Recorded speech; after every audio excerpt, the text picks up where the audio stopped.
Psalms chapter 19. Kitang-kita ang galing ng Diyos. Kinompose ni David para kantahin ng song leader. Pinapakita ng langit na grabe ang galing ng Diyos. Dinidisplay ng buong universe ang mga ginawa niya. Sa bawat araw, tuloy-tuloy sila sa pagkukwento at bawat gabi, sinasabi nila ang tungkol sa Diyos. Hindi sila gumagamit ng words sa pagsasalita. Wala ring boses na maririnig sa kanila. Pero abot sa lahat ng lugar ang sinasabi nila. Umaabot yun hanggang sa dulo ng mundo. Doon sa langit, gumawa ang Diyos ng bahay para sa araw. Lumalabas ito sa umaga na parang lalaking bagong kasal. Parang runner na excited tumakbo sa karera. Sumisikat ang araw sa isang side ng langit, tapos tatawid at lulubog sa kabila. Walang makakapagtago sa init niya. Ang batas ni Lord. Ang batas ni Lord ay perfect. Nagbibigay ng bagong sigla. Maaasahan ang teachings ni Lord.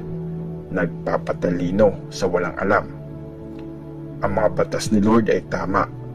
Nagpapasaya sa puso. Ang mga utos ni Lord ay malinis. Nagbibigay liwanag sa isip.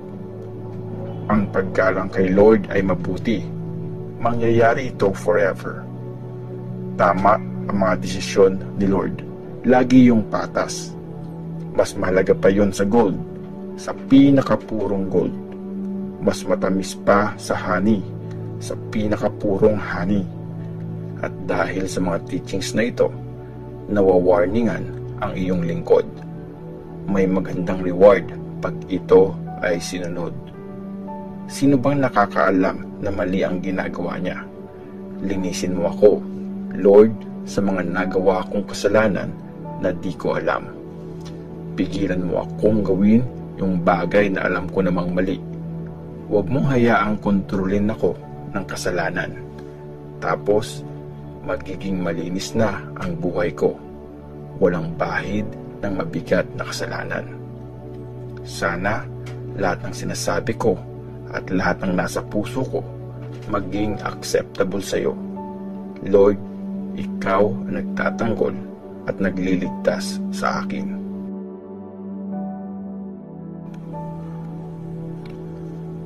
Psalms chapter 20. Prayer para manalo ang hari. Kinompose ni David para kantahin ng song leader.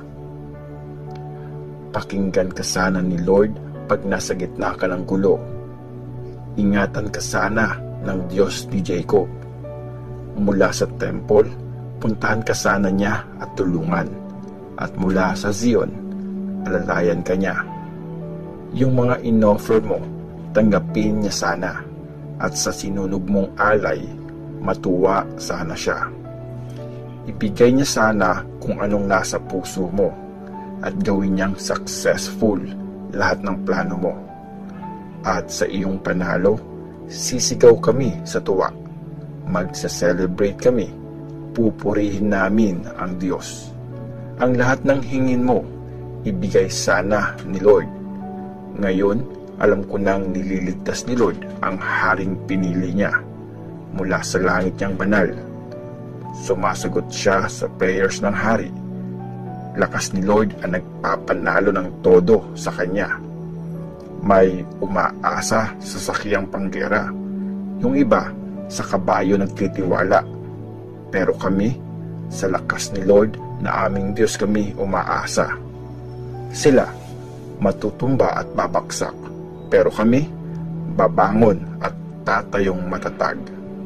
O Lord, ipanalo mo ang hari. Sagutin mo ang mga prayers namin.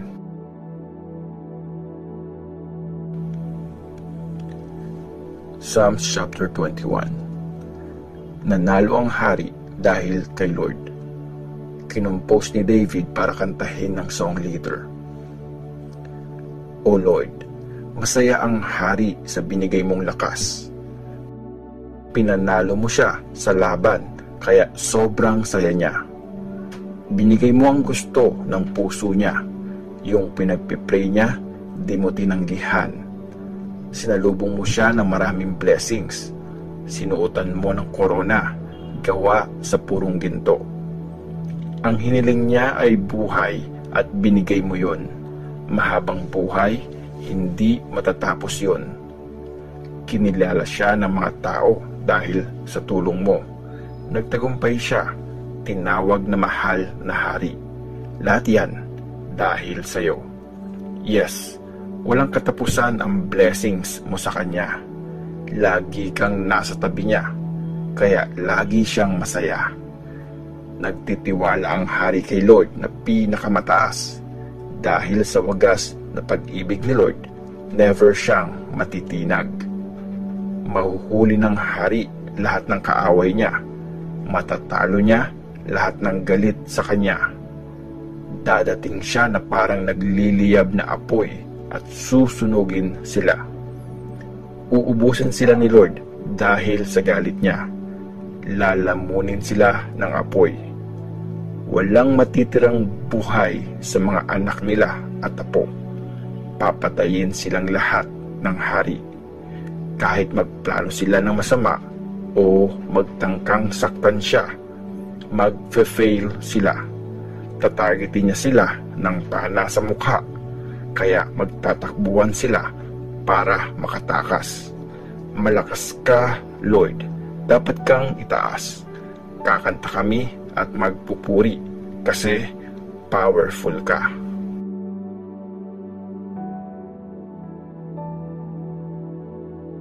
Psalms chapter 22. Iyak ng nahihirapan. Kinompose ni David para kantahin ng song leader sa tono ng isang usa sa pagsikat ng araw. Diyos ko, bakit mo ako pinabayaan? Bakit ayaw mo akong tulungan? Di mo ba naririnig ang iyak ko? O Diyos ko, umaga pa lang, umiiyak na ako, pero di ka sumasagot. Hanggang gabi ako nagpipray, pero hindi pa rin ako nagiging okay. Pero ikaw ang banal na Diyos. Naghahari ka, ikaw ang pinupuri ng Israel. Sa iyo nagtiwala ang mga ninuno namin. Nagtiwala sila at iyong niligtas. Humingi sila ng tulong sa iyo at nasave sila. Sa iyo sila nagtiwala at di sila napahiya. Pero para na akong uod, di na ako tao. Iniinsulto ako, nilalait ng kahit sino. Lahat ng makakita sa akin, pinagtatawanan ako. Nakalabas dila nila, pailing-iling pa. Sabi nila, tiwala pala kay Lord ha? Bakit di kanya iligtas? Kung natutuwa siya sa'yo, bakit di kanya tulungan? Pero Lord, pinapanganak pa lang, iningatan mo na ako. Baby pa lang ako, sinigurado mong safe ako. Simula nung ipanganak ako, ikaw na ang inaasahan ko. Simula pa nun, ikaw na ang Diyos ko. Huwag kang lumayo kasi ang lapit na ng problema at walang tutulong sa akin. Maraming kaaway na nakapaligid, para silang mga toro, mga wild na toro ng Bashan. Pinapaligiran nila ako. Para silang mga layon na nakabukas na ang bibig, nag-roar ng malakas, ready na akong lapain. Ubos na ang lakas ko, parang tubig na natapon.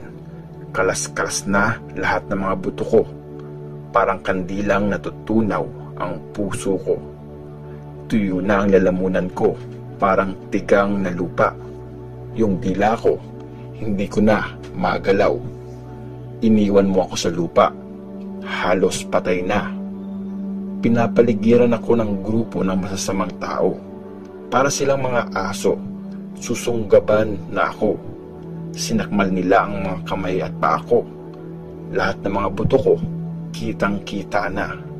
Nakatitig ang mga kaaway ko. Grabe ang yayabang. Pinaghati-hatian nila ang mga suot ko. Nagpustahan sila para sa damit ko. O Lord, huwag kang lumayo. Ikaw ang lakas ko. Bilis, tulungan mo na ako. Iligtas mo ako sa espada ng kaaway. I-save mo ako sa matatapang na asong ito. Iligtas mo ako. Kakainin na ako ng mga layon na ito. Wala akong laban sa bangis ng mga toro. Sasabihin ko sa mga kababayan ko ang mga ginawa mo. Pupurihin kita sa gitna ng mga nag-worship sa iyo. Purihin niyo si Lord, kayong may takot sa Kanya. Igalang niyo siya, mga anak at apo ni Jacob. Sambahin niyo siya, bayan ng Israel. Hindi niya minamaliit o binabahaliwala ang pinagdadaanan ng mahihirap. Hindi niya sila tinatalikuran. Naririnig niya pag tumatawag sila. Ikaw ang dahilan kaya ako magpupuri pag nag-gather lahat ng sumasamba sa iyo. Sa harap ng mga may takot sa iyo, i-offer ko ang mga sacrifice na pinangako ko. Kakain ang mahirap at mabubusog. Ang lumalapit kay Lord, magpupuri sa Kanya. Maging maganda sana ang buhay nila forever. Maaalala si Lord ng lahat ng tao sa mundo at lalapit sila sa Kanya. Lahat ng lahi sa buong mundo sasamba sa harap niya. Si Lord ang may authority sa lahat. Siya ang naghahari sa mga bansa. Totoo nga, yuyuko sa Kanya lahat ng mayayabang, lahat ng mga taong haharap sa kamatayan. Lahat sila magbabaw sa Kanya. Magsaserve sa Kanya ang mga susunod na angkan. Ikukwento nila sa next generation ang tungkol kay Lord. At sasabihin sa mga ipapanganak pa lang, niligtas ni Lord ang bayan niya.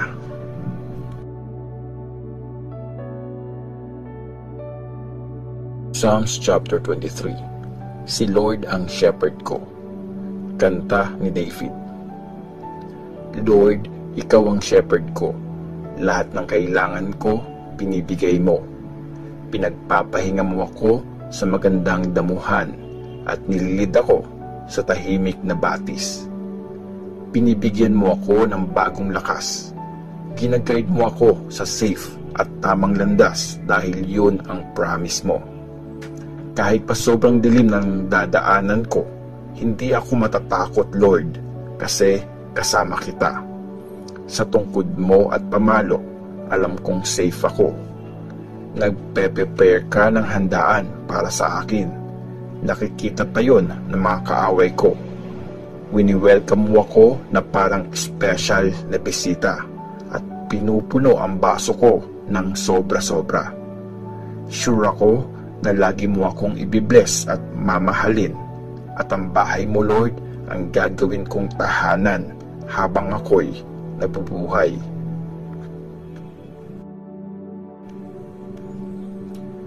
Psalms chapter 24. Ang dakilang hari. Kanta ni David. Si Lord ang may-ari ng mundo. Kanya nga ang mundo at lahat ng nandito. Tinayo niya ito sa ibabaw ng dagat at nilagay ang pundasyon sa ilalim ng karagatan. Sinong deserving umakyat sa bundok ni Lord? Sa banal niyang temple, sinong makakapasok? Yung taong malinis ang puso at mabuti ang gawa, yung hindi sumasamba sa mga Diyos-Diyosan at hindi nanloloko pag sinabi niyang promise, totoo ito. Ibibless siya ni Lord at ililigtas. Sasabihin ng Diyos na wala siyang kasalanan. Ganon ang mga taong humahanap sa Diyos. Sila na gustong makita ang Diyos ni Jacob. Ang mga gate, buksan nyo ng todo. Buksan nyo ang mga lumang pinto. Ang dakilang hari, papasukin nyo. Sino ba itong dakilang hari? Siya si Lord, malakas siya, makapangyarihan. Siya si Lord, laging panalo sa laban. Ang mga gate, buksan nyo ng todo. Buksan nyo ang mga lumang pinto. Ang dakilang hari, papasukin nyo. Sino ba itong dakilang hari? Si Lord na makapangyarihan sa lahat. Siya ang dakilang hari.